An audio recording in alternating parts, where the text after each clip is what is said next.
Le travail, on peut le voir d'un tas de façons différentes, comme une corvée, comme une passion, comme un challenge, une angoisse, un gagne-pain ou un passe-temps. Pour les économistes, en général, le travail, c'est un marché. Dans 3 minutes, vous saurez tout, ou presque, sur le marché du travail.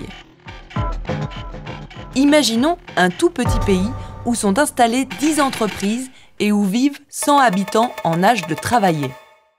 Sur ces 100 personnes, 56 font partie de la population active, c'est-à-dire qu'elles travaillent ou qu'elles cherchent un emploi. Ensemble, nos 10 entreprises et nos 56 actifs constituent donc un marché où l'on achète et où l'on vend du travail. Comme tout marché qui se respecte, celui du travail est basé sur l'offre, c'est-à-dire les travailleurs, et la demande, c'est-à-dire les entreprises. Comme les travailleurs les plus qualifiés sont plus productifs que les non qualifiés, les entreprises sont prêtes à les payer plus cher. Mais le marché du travail est très segmenté.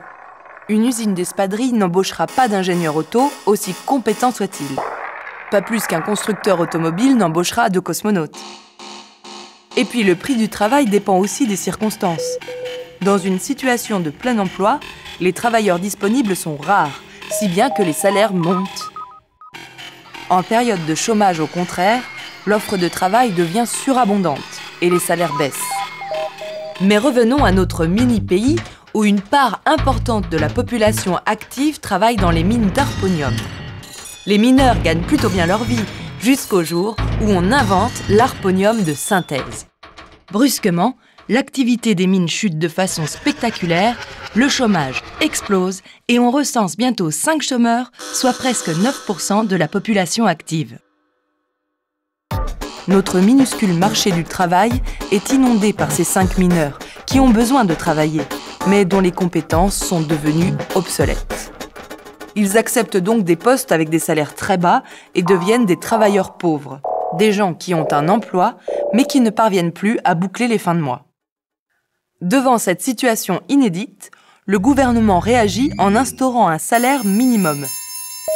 Les plus bas salaires augmentent fortement, ce qui fait sortir les plus pauvres de la misère. Le problème est que cette augmentation soudaine du coût du travail menace la compétitivité des entreprises. Si elles ne veulent pas augmenter leur prix, elles vont devoir faire des économies.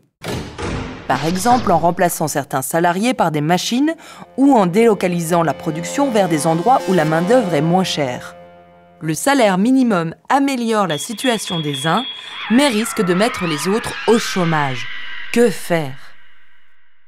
En fait, on va imaginer non pas un, mais 3 pays minuscules confrontés au même problème. Que faire donc ?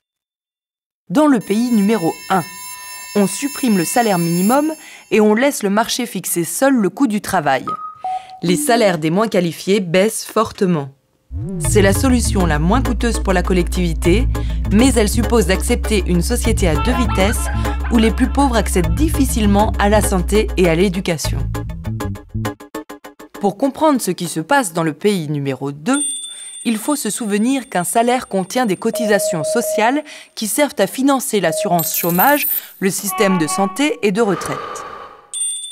Dans le pays numéro 2, le gouvernement conserve le salaire minimum, mais il supprime les charges sociales sur les bas salaires. Grâce à cette exonération, le coût du travail non qualifié diminue pour les entreprises sans que le pouvoir d'achat des salariés ne baisse. Bref, tout le monde est content. Le problème de la solution numéro 2, c'est son coût.